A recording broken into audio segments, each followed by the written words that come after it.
प्रभु यीशु मसीह के नाम में आपको अनुग्रह, शांति और आशीष मिले। रेने ला कॉस्टे ये दुनिया का टॉप सबसे महान टेनिस प्लेयर था और ये 1920 ईस्वी की बात है, यानी करीब करीब आज से 100 या 102 वर्ष पहले।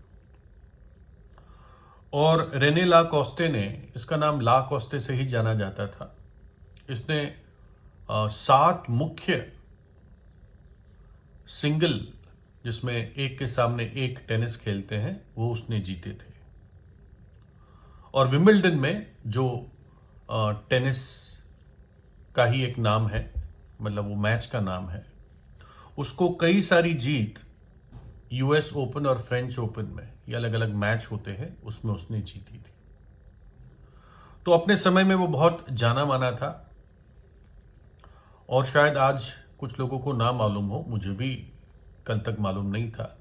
आज भी ये जाना जाता है, लेकिन किसी और तरीके से। इसके दोस्त उसको ल क्रोकोडाइल यानी मगरमच्छ कहते थे। क्रोकोडाइल, मगरमच्छ। और कारण क्या था, उसको मगरमच्छ क्यों कहते थे?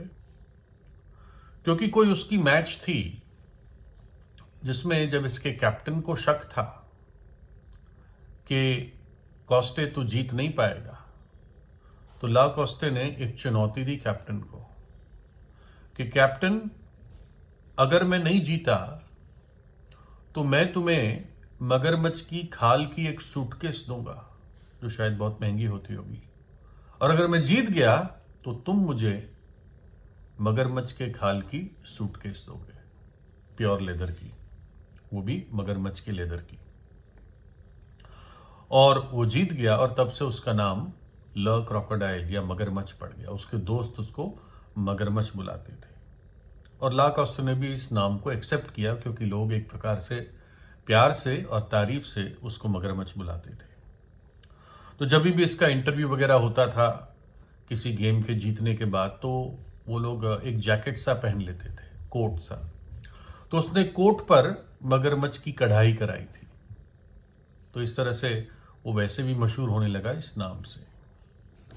उसके बाद जब वो, मैं सोचता हूँ, जब रिटायर हुआ तो ये टी शर्ट्स डिजाइन करने लगा और इसकी हर टी शर्ट पे मगरमच्छ का लोगो होता था। और आज भी ये T shirts crocodile T shirts के नाम से बिकती है। शायद आपने देखा भी होगा, कुछ लोग टी शर्ट पहनते हैं जिसपे लोगो होता है मगरमच्छ का। तो वो उसी टाइम शुरू हुआ ला कॉस्टे के द्वारा। और मैं सोचता हूं, जब भी इसके जो क्लोज सर्कल के दोस्त थे, वो किसी को भी इस टी शर्ट पहने हुए देखते होंगे तो मन में क्या सोचते होंगे, अरे ये तो हमारे दोस्त का ही लोगो है।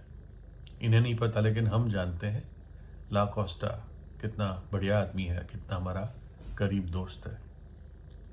तो वैसे ही मसीहत का एक चिन्ह जो बन गया है वो क्रूस है ना। बाइबल कहीं भी क्रूस का निशान रखने के लिए या घर के आगे क्रूस लगाने के लिए या गले में क्रूस लटकाने के लिए पेंडेंट की तरह कहीं भी नहीं कहती, और ना इससे कोई परमेश्वर खुश होता है। क्रूस के अर्थ से, क्रूस पर जो हुआ उसकी यादगार से, क्रूस पर जो बलिदान अर्पित किया गया उस पर विश्वास करने से परमेश्वर प्रसन्न होता है।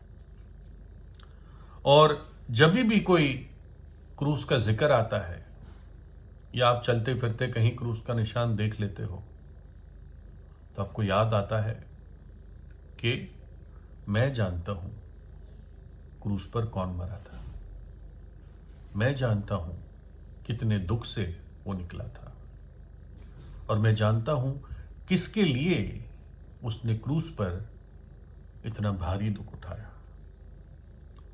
और यही नहीं, प्रभु यीशु मसीह ने अपने चेलों को यह कहा भी, यूहन्ना 15:15 में, अब से मैं तुम्हें दास नहीं कहता, अब से मैं तुम्हें सेवक नहीं कहता, परंतु मैं तुम्हें मित्र कहता हूं, तुम मेरे दोस्त हो।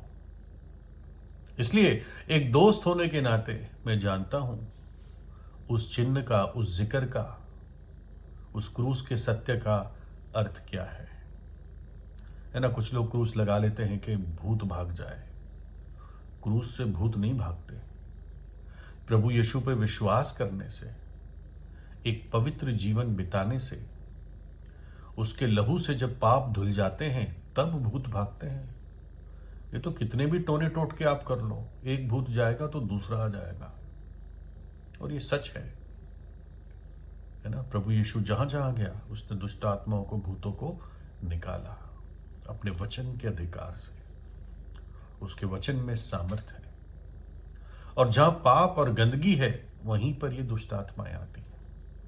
तो इसलिए क्रूस के चिन्ह का दुरुपयोग कोई ना करे, उसका अर्थ है। और जब हम ला कॉस्टा के बारे में सोचते हैं कि उसके लिए तो वो मगरमच्छ का चिन्ह एक खेल था, है ना। उसके पीछे चुनौती थी, लेना देना था, और उसके लिए एक प्रकार से वो एक लकी चिन्ह हो गया, क्योंकि उसी नाम से वो जाना गया। और आज भी उसके उसी चिन्ह से टी शर्ट्स बिकते हैं, महंगे होते हैं आम टी शर्ट से।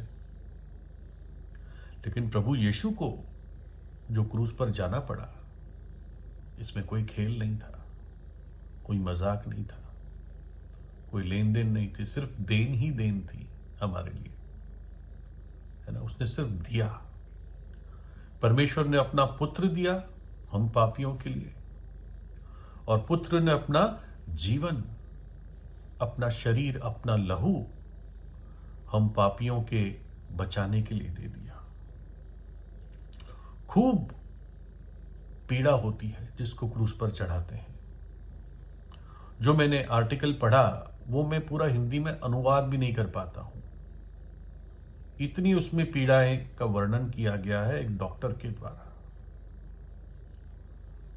जो जिसको क्रूस पर चढ़ाते हैं वो बहुत ऐसे दर्द से निकलता है जो वर्णन से बाहर है ना। जब क्रूस को जमीन पे लिटाया जाता है और जो कैदी है या जिसको मुजरिम बनाया गया है, जिसको गुनहगार कह रहे हैं, उसको लिटाया जाता है और उसके हाथ को पहले महसूस करके और फिर कील ठोकी जाती है। और वो कील भी ऐसे नहीं कि बहुत तेज होती है, थोड़ा सा उसका जो हमारी कीलों में सबसे नोकीला होता है, वहां इतना नोकीला नहीं होता था, थोड़ा सा चकोर सा होता था। यानी शरीर हड्डी फाड़ता हुआ वो कील अंदर घुसता था, नस को फाड़ता हुआ। तो पहले एक हाथ पे मारते थे, फिर वैसे ही दूसरी साइड पे जाके दूसरे हाथ को मारते थे, थोड़ा सा हाथ लूज रखते थे, है ना।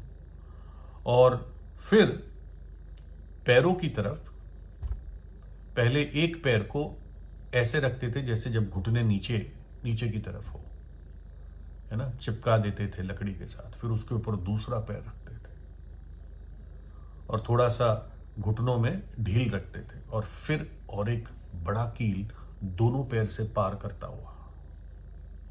तो हाथों और नस में इतना दर्द उठता है कि वो जाके वो बताता है मगज ब्रेन में जाके वो एक्सप्लोड होता है, दर्द दिमाग में जाके मानो कि विस्फोट होता है दर्द का। और जिस तरह से वो लटकाए जाते हैं, वो उस हाथ के दर्द कम करने के लिए जो मुजरिम है वो अपने आप को ऊपर करता है कि हाथ पे इतना वजन ना आए। तो ऊपर करता है तो उसके पैर उसको रोकते हैं। और कुछ ऐसा है माहौल तब कि सांस अंदर तो ले सकता है, बाहर निकालना बहुत मुश्किल होता है। तो क्या होता है जब सांस बाहर सही से नहीं निकलती, क्योंकि जब सांस बाहर निकालते हैं तो कार्बन डाइऑक्साइड बाहर आता है, तो धीरे धीरे कार्बन डाइऑक्साइड की मात्रा शरीर में, खून में बढ़ती जाती है। और जैसे कार्बन डाइऑक्साइड बढ़ता है शरीर में, 7% से भी ज्यादा होने लगता है, चाहे ऑक्सीजन क्यों ना हो, तो कोमा और फिर मृत्यु भी हो जाती है। लेकिन ये प्रोसेस धीरे होता है। कुछ जो मुजरिम होते हैं वो उस दिन मरते भी नहीं है, धीरे धीरे दर्द में वो अगले दिन मरते हैं। बहुत खून बहता है ना। पीठ भी पूरी वो पहले कोड़े से मारकर लहूलुहान कर देते हैं। भविष्यवाणी कहती है कि प्रभु यीशु कहता है, उन्होंने मेरे पीठ पर हल चला दिया, पीठ पर हल चला दिया। लेकिन बाइबल क्या कहती है? इस सारे वर्णन को नहीं बताती। कहती है और उन्होंने उसको क्रूस पर चढ़ा दिया। और कितना अद्भुत परमेश्वर का प्रेम है। यीशु मसीह ने उस क्रूस पर हमारे पापों को उठा लिया, उसकी सजा को सह लिया, अपने लहू को बहा दिया, ताकि जब एक पापी पश्चाताप करके विश्वास करता है तो प्रभु यीशु का लहू उसको धो देता है। वो तीसरे दिन जी उठा। ला कोस्टा तो मर गया। कब तक उसकी टी शर्ट चलेगी, कितने लोगों को मालूम होगा, नहीं जानते। लेकिन प्रभु यीशु सदा के लिए जीवित है और हर पीढ़ी में उसके गवाह खड़े होते हैं ना। समय बहुत अब दूर नहीं है जब इस संसार पर न्याय आने वाला है और प्रभु यीशु लौटेगा राजाओं का राजा और प्रभुओं का प्रभु बनकर। उसके आने से पहले 700, 1000, 1500 और बढ़कर वर्षों पहले भविष्यवाणी थी कि ऐसे मसीहा आएगा, दुनिया को उद्धार करता आएगा, और वो आया। इतिहास गवाह है। और वैसे ही वही बाइबल कहती है कि अब वो लौटेगा राजाओं का राजा और प्रभुओं का प्रभु होकर, और सब ठीक करेगा, है ना। प्रभुता उसके कांधे पे होगी। तो परमेश्वर की आज्ञा यही है, मनुष्य पश्चाताप करे, हर मनुष्य हर जगह अपना मन फिराए, पापों से मन फिराए और प्रभु यीशु पे विश्वास करे और उद्धार पाए, मुक्ति पाए। प्रभु यीशु आपको आशीष दे।